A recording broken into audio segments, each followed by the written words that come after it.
Venice, city on the water. A place of beauty and romance that attracts millions of visitors every year. Just a few steps from the well-trodden tourist routes, there's a very different Venice, one populated by fascinating creatures.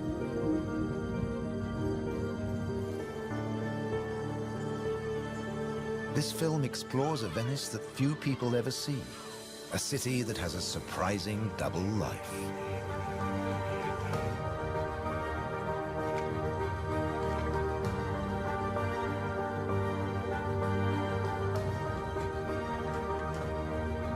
There are secret places and wild creatures in this watery world that most outsiders never discover. In the skies above, on the beaches, and in the canals are the true Venetians that live in every hidden corner of the city and the lagoon. Wild Venice is their home.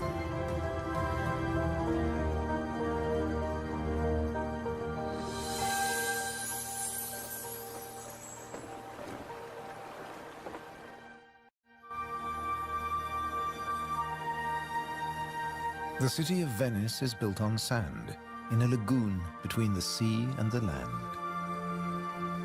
First formed from river sediments, man has since created an ecosystem as fragile as Murano glass. Covering 550 square kilometers, it's one of the largest wetlands in the Mediterranean. Flamingos arrived at these Venetian waters quite recently. They crisscross the Mediterranean from North Africa to France's Camargue, to Sardinia, Tuscany, and now Venice.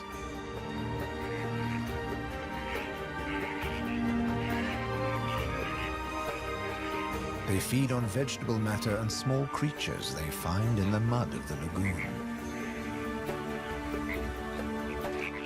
In the shadow of Venice, the lagoon is the northernmost flamingo habitat in Europe.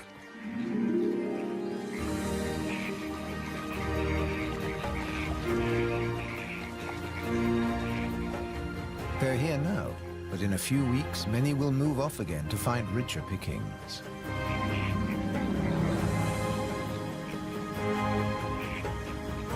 Their takeoff may look clumsy, but once in the air, their flight is balletic and elegant.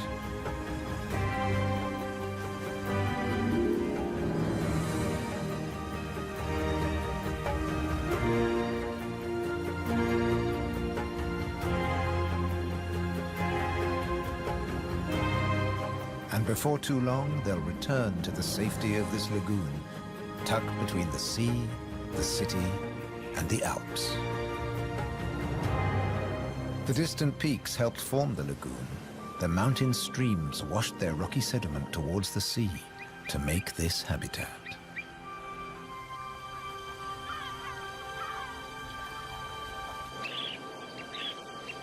Some of the lagoon's other birds are ready to leave.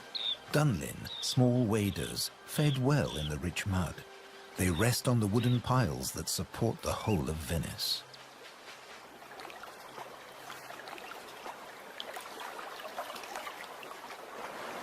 It's spring, time to head off to their northern breeding grounds.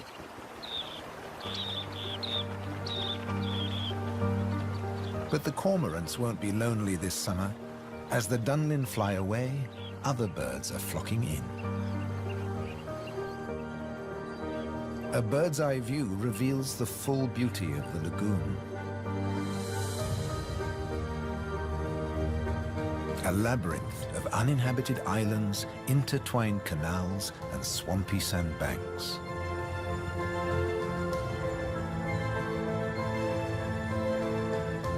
These marshy wetlands are known as the Barene. To survive here, plants need to like salt water and flooding. Natural arteries called gabi meander through the brackish gardens, keeping the lagoon alive.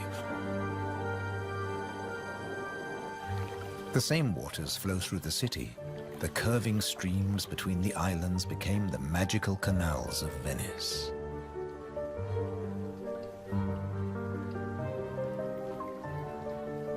This is the city of bridges.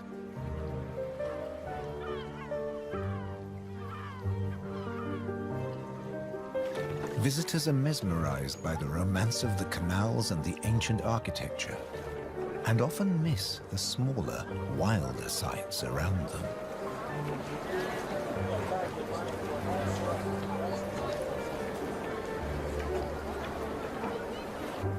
These mussels are true Venetian natives. And now, in spring, they're breeding. The males spawn into the water, and each female produces up to 10 million eggs.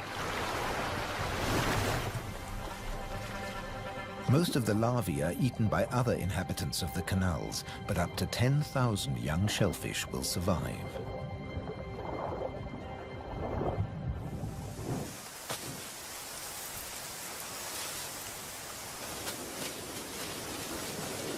Just beyond the city, colonies of birds are breeding too. But a hazard of urban nesting is constant disturbance.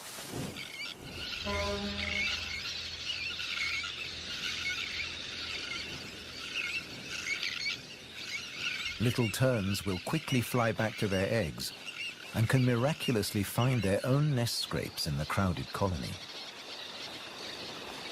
Their cousins, the sandwich terns, lay their eggs directly onto the sand.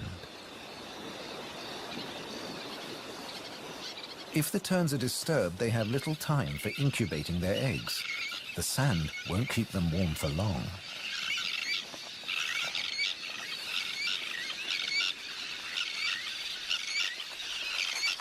And left out in the open, they could be an easy target for predators.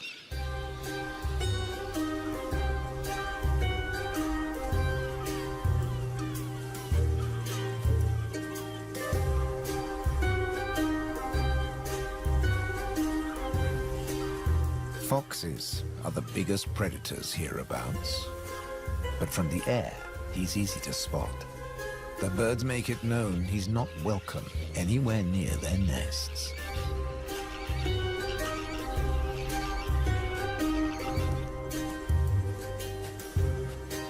Foxes would rather not get their feet wet. Hunting in these swampy areas is a frustrating business.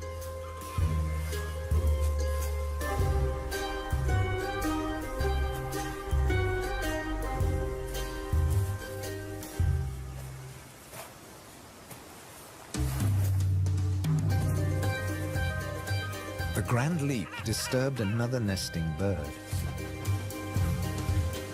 Now it's a question of following the scent.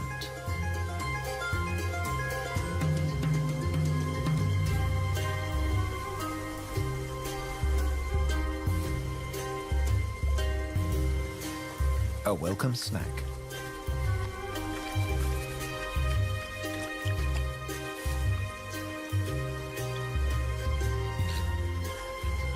Just beyond the sand dunes is the busy colony.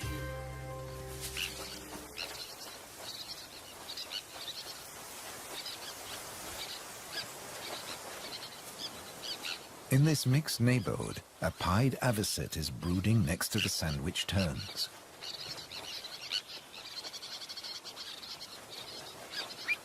With nests so closely packed, there can be conflicting territorial claims with the common terns.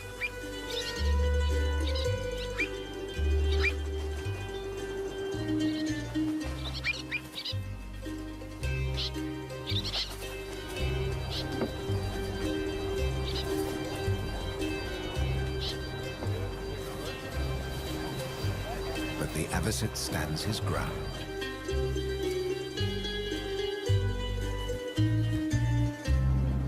The Grand Canal is the main waterway of Venice, dividing the city in two.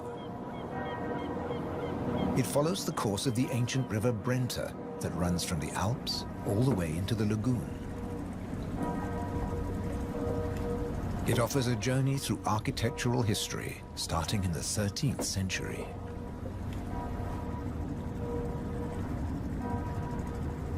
The banks of the Grand Canal have other surprises to offer, like Palazzo Malipiero's Rose Garden.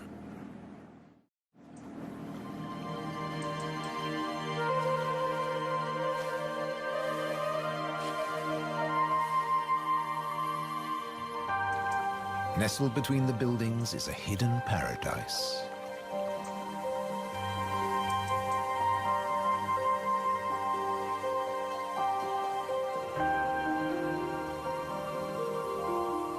Now owned by a modern-day countess, it has been restored to its full glory, and no detail has been left to chance.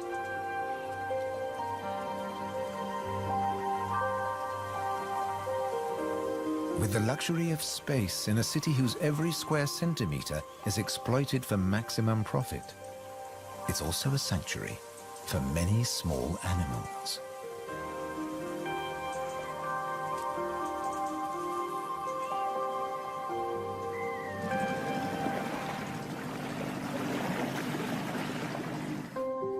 Every day, more than 50,000 tourists visit Venice.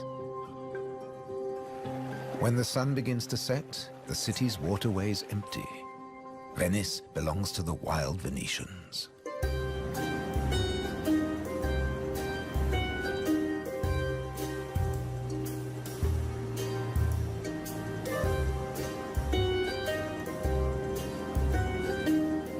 Rats prefer to search for food in the cool night air.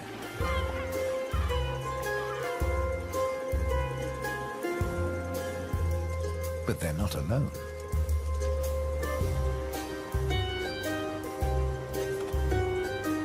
Pine martins are hungry too, and rats are on their menu.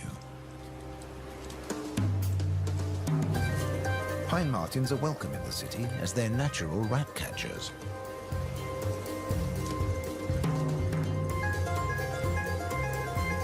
Agile with a keen sense of smell, they can find and follow any rat.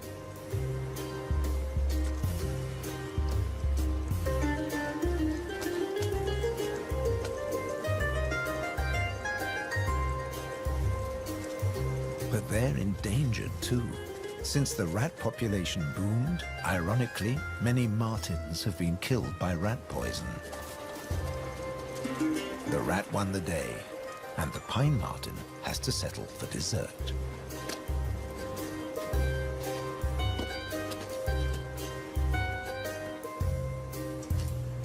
Not such a sacrifice, as pine martens are omnivores. Both meat and veg are on their menu. And sometimes the vegetarian meal is an easier option.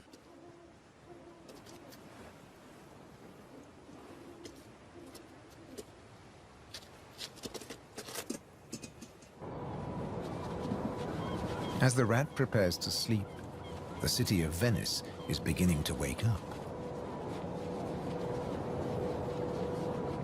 The floating vegetable stalls are the first to move into action.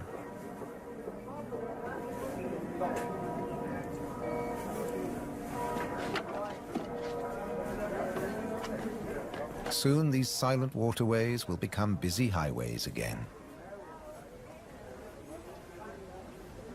In the 18th century, over 8,000 gondolas navigated the Venice canals. Now, there are only about 400 left. Life in Venice may be moving with the times. But one thing never changes.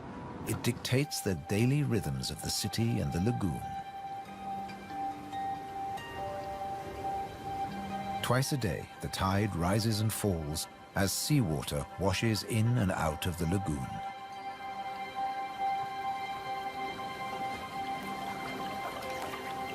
The water level changes by up to 60 centimeters. Smooth lakes disappear into swampy wetlands, only to return hours later.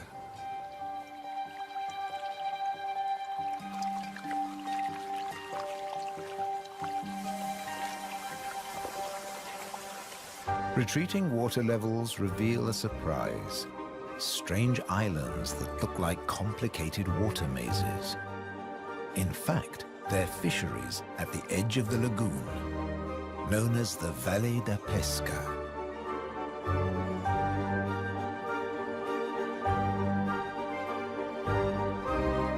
They've been worked by the same families for generations, using a simple but ingenious method.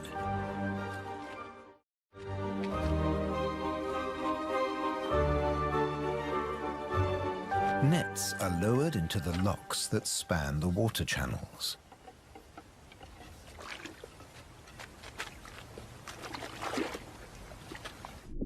In the springtime, the locks bar the way to the young fish that stream into the lagoon to feed. The fishermen raise the nets and catch the small swarming fish in their thousands.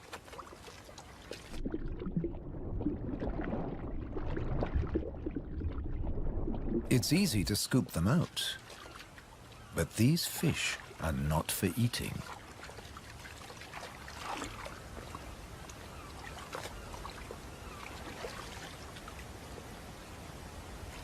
The fishermen place them on the other side of the bars and so trap them in the channels.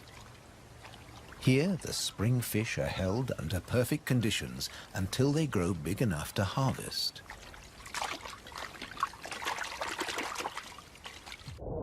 In the autumn, when the fish try to return to the sea, they're simply netted again. This time, they don't get away. Kingfishers have a more dramatic technique.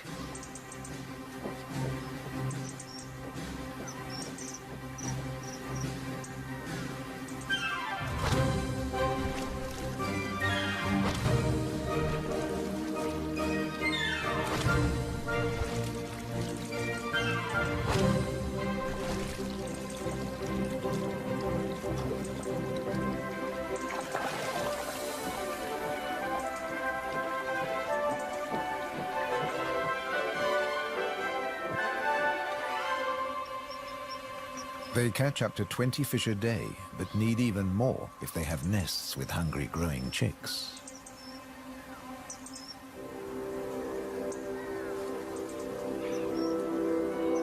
It takes enormous skill, but also violence.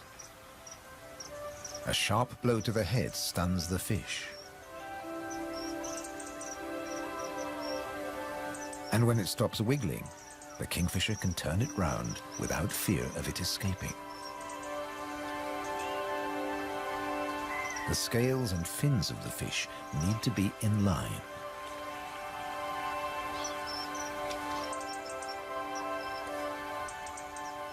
Now it's ready to swallow.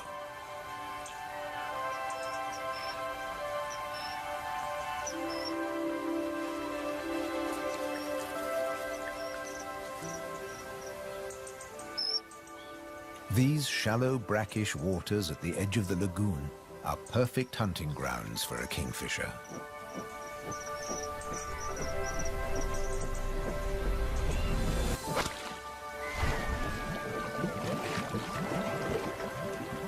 But not every dive is successful.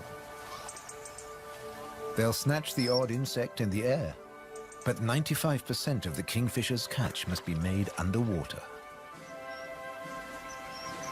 The cormorant has an easier life, as does the little egret. And some don't even get their feathers wet while hunting. There are plenty of fish in the lagoon, but they're not only found in the wetlands. These waters flow through the city too. And there are fish to be caught in the canals. Beneath the bustling jetties of the famous vaporettos or water taxis, wildlife flourishes. Even here, the little egret can fish where the water is deeper and turbulent. It's not easy to keep an eye on a moving target from a moving base.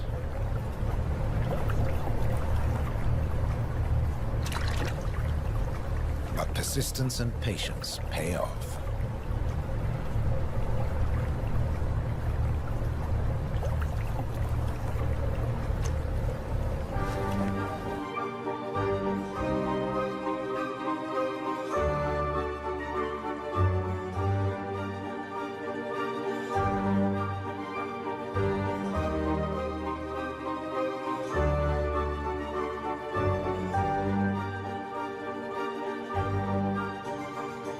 3 narrow inlets connect the lagoon to the sea. They're known as bocche, the Italian word for mouth. In spring, the fish travel into the lagoon because it's shallow, warm, and full of food. And in the autumn, they travel back out to the Adriatic Sea. The lagoon's fishermen understand the rhythms of the sea. But there was one phenomenon that remained a mystery for many years. When they cast their nets into the rich fishing grounds, they were torn to shreds.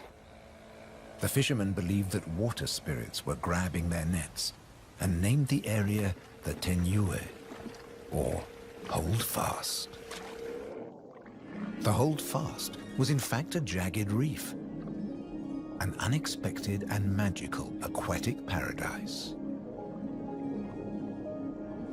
These unique natural rock formations are similar to coral reefs.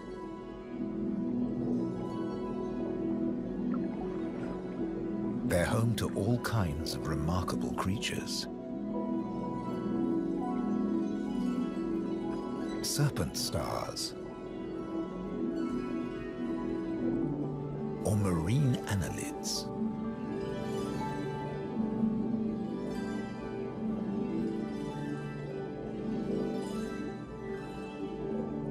This precious area is now protected. Fishing is forbidden, diving strictly regulated.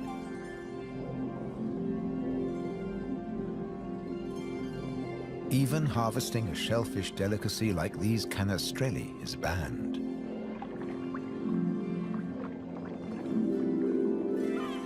The city of Venice is lucky to have rich fishing grounds on its doorstep. The catch is seasonal, and in spring the fish are small.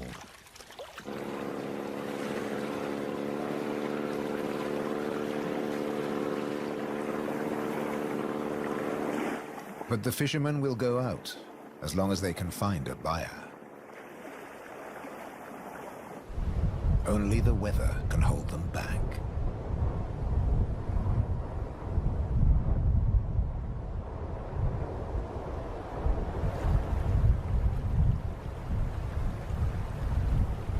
City and wetlands are both at the mercy of the elements. A storm is heading towards the lagoon. When rain-bearing clouds build up against the southern face of the Alps, and when warm southerly winds whip up the sea, water is driven into the lagoon, flooding the city and engulfing the swampland. This extreme high tide is known as aqua alta, and can be disastrous for ground-nesting birds. Thankfully, it's rare in the springtime. It strikes more often in the autumn. Storms can vanish as fast as they arrive, and the limpid sunlight that Venice is so famous for bathes the city again.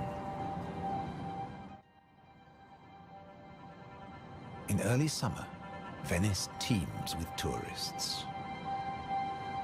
The Bridge of Sighs is a popular attraction, but few visitors realize that real Venetian life is happening just a short distance away. In the Giardini, a spacious and peaceful city park, there are some surprising residents.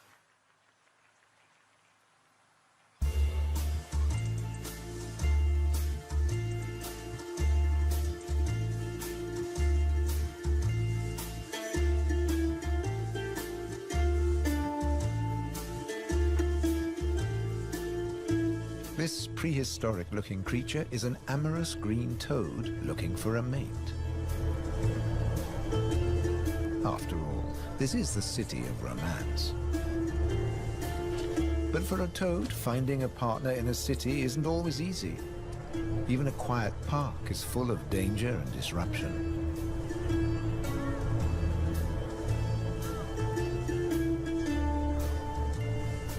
On the plus side, few of the park's visitors notice the presence of the toad, as it blends in so well with its surroundings.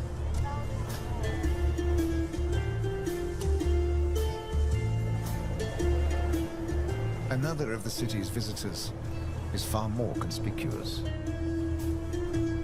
A stark contrast to the ancient buildings it comes to celebrate.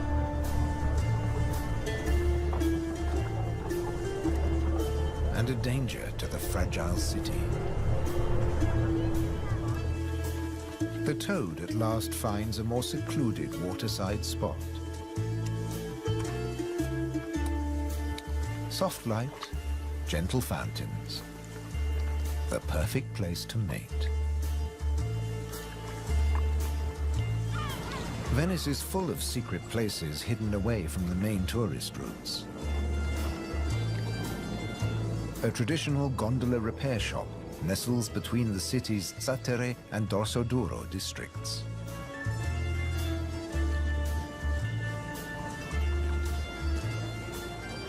Craftsmen repair the boats in the peace of the backwaters.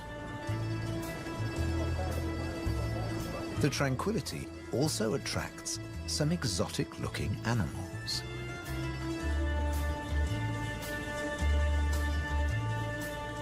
Geckos are not native to Venice, but they've settled in well here. During the day, they'll sun themselves on warm stone.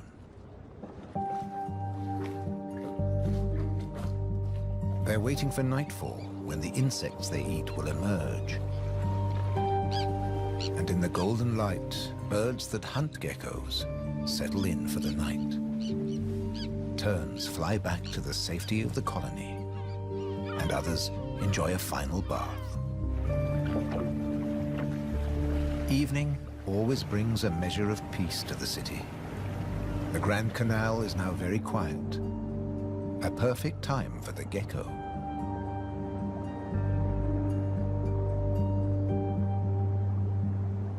Geckos have evolved specially adapted feet that make them excellent climbers. Their toes are covered in millions of tiny branched flaps with incredible adhesive power, so they can grip and climb the smoothest surfaces, even glass. The city is empty now. The Grand Canal is deserted.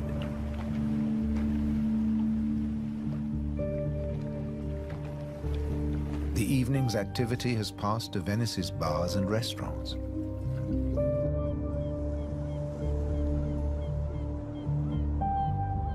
By the time the tourists are safely tucked up in their beds, the city is like a ghost town.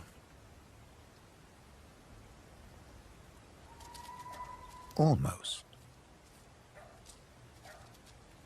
A rat has ventured out to make the most of any scraps left behind.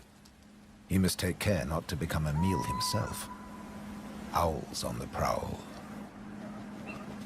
One little owl is distracted by bright lights. There's nothing here but fruit. No good for the owl.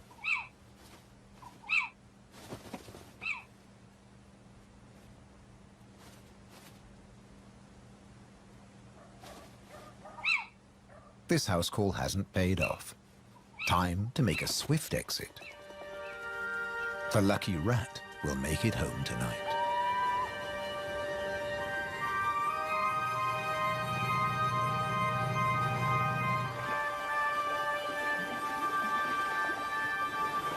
Cormorants bask in the morning sun.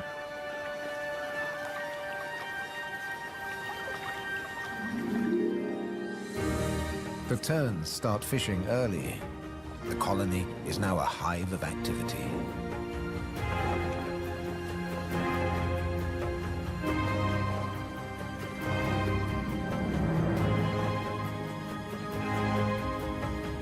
The first chicks have hatched. Exhausted from the effort of breaking out of the egg.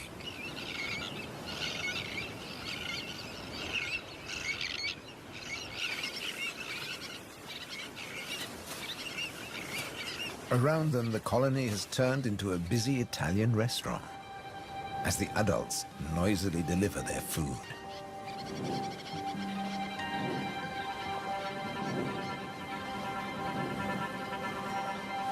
The chicks blend in well with the sand. Their cries for food are a new and insistent sound on the beach.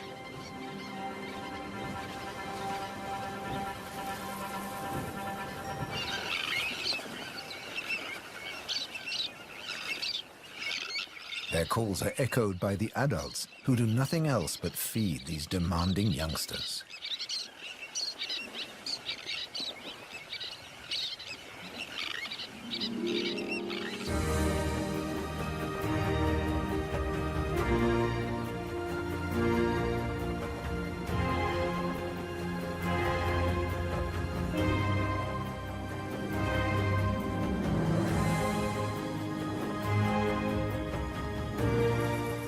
It's hot and humid, and the lagoon is at its most beautiful.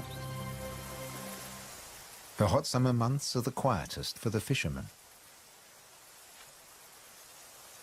They take advantage of this time to mend their nets. They work and even sleep here, with spectacular views of the surrounding wildlife.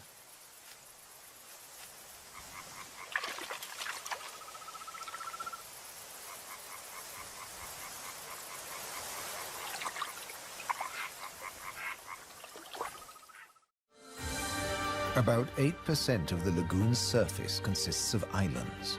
20,000 people once lived on Torcello.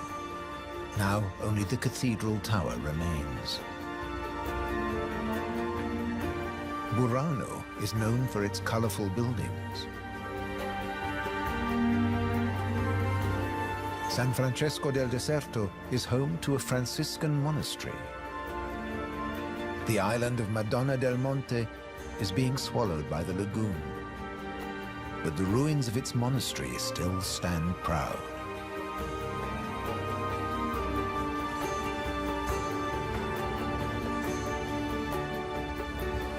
Enchanted places like this are an ideal refuge for wild animals.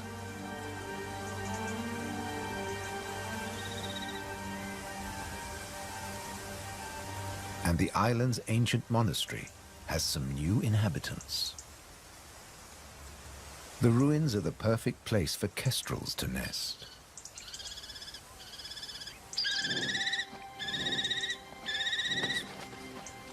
The hungry chicks are nearly as big as the adults and almost ready to fledge.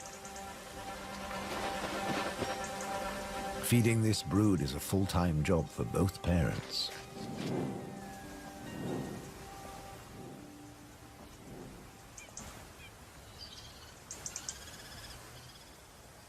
Finally, curiosity gets the better of the young birds and they start to emerge from their hiding place.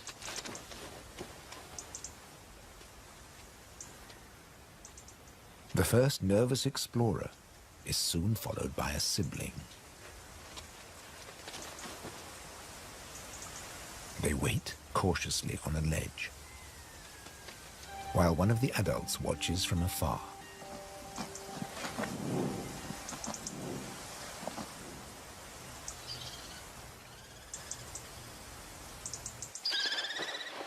Their mother returns with food, and the young kestrels jostle to get to the front of the queue.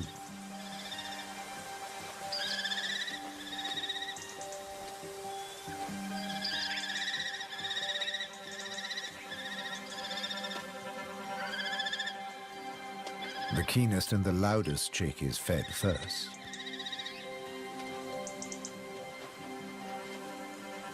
Soon the food parcels will stop. It's almost time for the young to leave the nest and fend for themselves.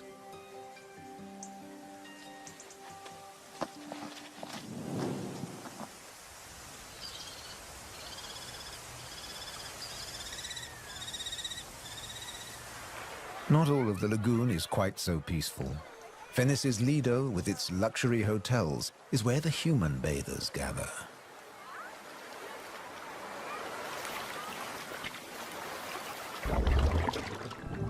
But even here, you can find wild beauty and tranquility.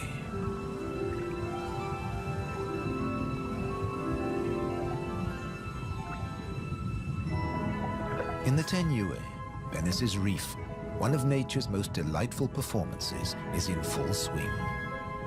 The squid's mating dance.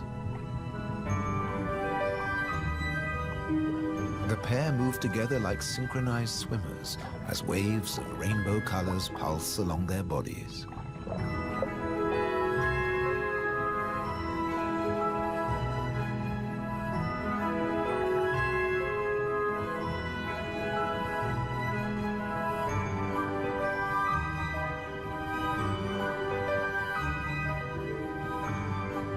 It's like an underwater version of the Venice Carnival, complete with face masks and disguises.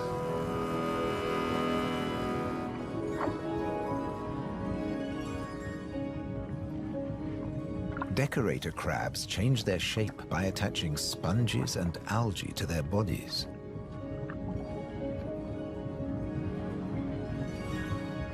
These bizarre disguises are excellent camouflage. The crabs creep past their neighbors and predators like living rocks from the seabed.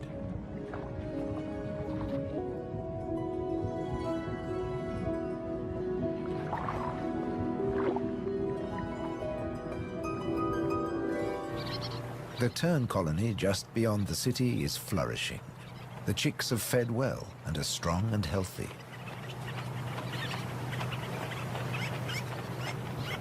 The young birds are gathered in a creche, with 1 or 2 adults looking after them all.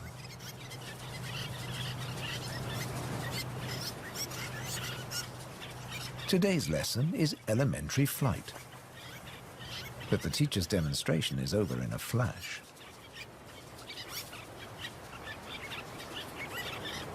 The young birds flap their wings to exercise their growing flight muscles, but they're not ready to take to the air yet.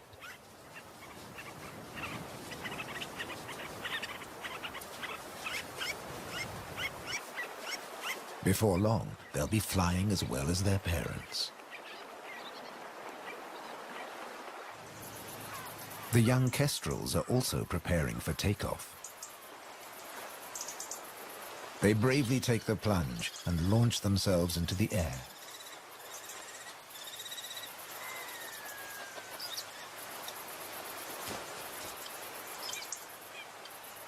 Dropping from a height makes their first flights easier. Once in the air, they're in their element and can glide and flap back to safety.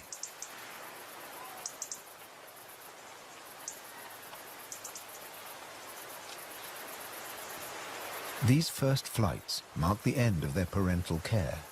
Now they have to find their own territory.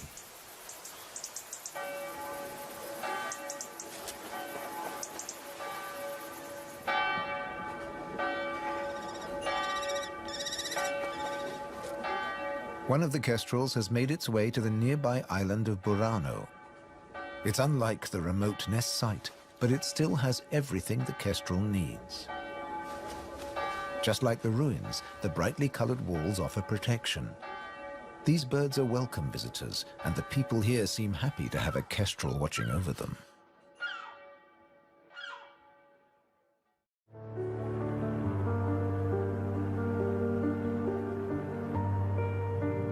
Autumn has arrived, and the wetlands once again change color. A plant called glasswort is responsible for this blush of pink. It flourishes in the swampy salt marshes.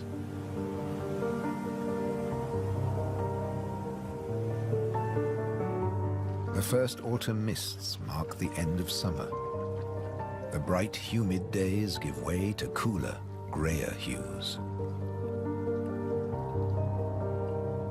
The sea and the sky seem to merge into each other. Now in September, the sea is generally calm. But from the autumn equinox, there are high tides. And sometimes, Venice floods. For now, the water is still and shimmers like liquid mercury. When the temperature drops, the beaches are finally too cold for tourists. Animals better equipped to bear the chill reclaim them. A hungry fox sniffs along the shore looking for food.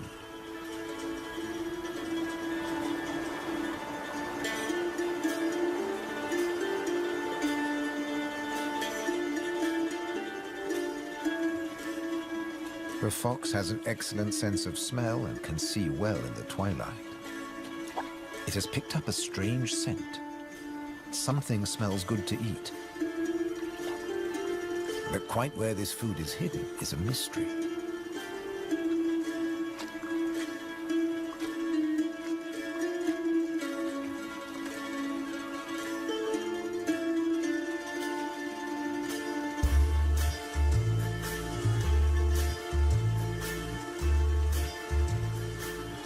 Crabs have been crossing the beach, leaving behind a number of trails, and the fox is very confused.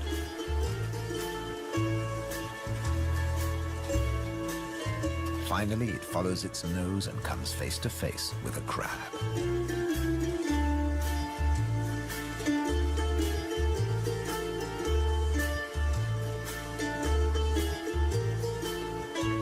It's an unequal battle, but the crab has the advantage of armor and weapons.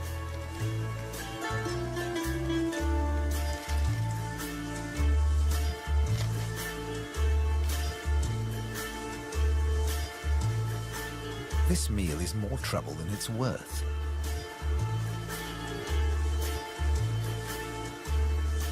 There must be easier pickings. The crab, dazed but victorious, moves off to a more secluded place.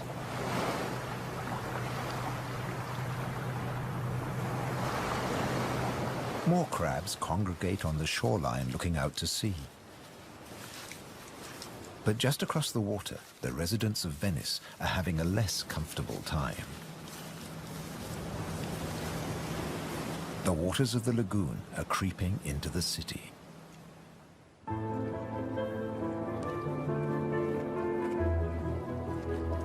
The autumn tides are getting higher, and water is seeping up through every available crack in the stones.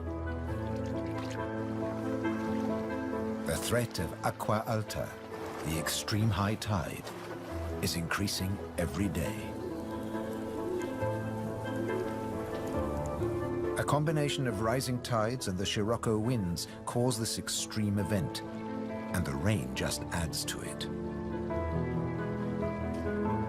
Much of the city is only just above sea level, so there's very little to stop the floodwaters. This may look like a swimming pool, but it is in fact St. Mark's Square. Fortunately, this only lasts a few hours. Soft winter fog wraps the landscape like a blanket and brings the year to a close for Venice and its beautiful lagoon. The visitors have marveled at its sights, but many have missed the most fascinating wonders of all, the wild side of Venice. The city is empty now, but visiting season for the lagoon never ends. As one creature leaves, another takes its place.